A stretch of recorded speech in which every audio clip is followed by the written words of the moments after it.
네, 이번에는 유럽 상황 알아보겠습니다.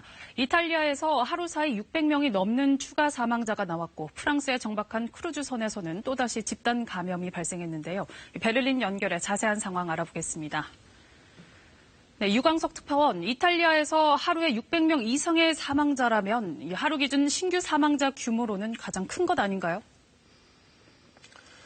그렇습니다. 지금까지 이탈리아에서 하루 기준 최다 사망자입니다. 627명이 들어서 전체 사망자 수는 4,000명이 넘었습니다. 중국의 사망자 수보다도 770여 명이 더 많습니다. 네, 그럼 이탈리아 확진자 수는 어떻습니까? 누적 확진자 수는 4만 7천여 명으로 집계됐습니다.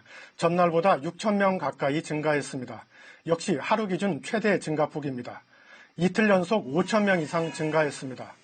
북부 롬바르디아주의 피해가 가장 심각합니다. 이곳 환자 수만 2만 2천여 명인데 이탈리아 전체의 47.3%나 됩니다.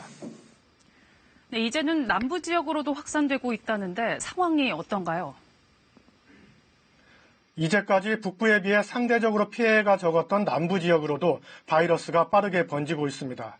남부 지역 주들에서 누적 확진자는 20% 안팎의 증가율을 보였습니다. 그런데 남부 지역은 의료 환경이 북부보다 더 열악합니다. 그나마 상대적으로 낫다는 북부 지역에서도 넘쳐나는 환자들로 사망자가 급증하고 있습니다. 현 추세가 계속된다면 남부 지역도 감당하기 힘든 상황이 될 수 있습니다. 이탈리아는 오늘부터 전국의 모든 공원을 폐쇄하고 야외에서 운동하는 것도 금지했습니다. 네, 프랑스 상황도 알아보죠. 앞서 일본과 미국 등에서 크루즈선 집단 감염이 있었는데 프랑스에서도 비슷한 사례가 나왔다고요? 네, 이번엔 프랑스에 정박한 이탈리아 크루즈선입니다. 프랑스 마르세유에 입항한 크루즈선의 승객과 승무원 75명을 검사했더니 36명이 양성으로 나왔습니다.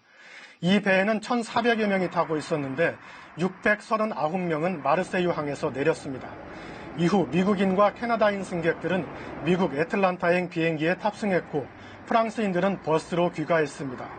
해당 크루즈선에서는 출항 이후 의심 환자들이 잇따라 나와서 마르세유에서 접촉자들을 대상으로 검사를 실시한 건데 추가 환자 발생이 우려되는 상황입니다. 네, 세계보건기구가 잇따라 경고 메시지를 내놓고 있는데 이번엔 대상이 젊은 층이네요. 어떤 내용입니까? 네, 거브레열수스 WHO 사무총장이 젊은이들의 각성을 촉구하며 경고성 메시지를 내놨습니다. 젊은 층도 위험해질 수 있다는 겁니다. You're not invincible. This virus could put you in hospital for weeks or even kill you. 노년층이 가장 큰 타격을 받았지만 젊은 사람들도 예외가 될 수 없다고 했습니다. 코로나19 확산에도 불구하고 거리두기나 외출 금지를 지키지 않고 젊은 층이 함께 모여 또래 문화를 즐기는 행태를 겨냥한 발언으로 보입니다. 지금까지 베를린에서 전해드렸습니다.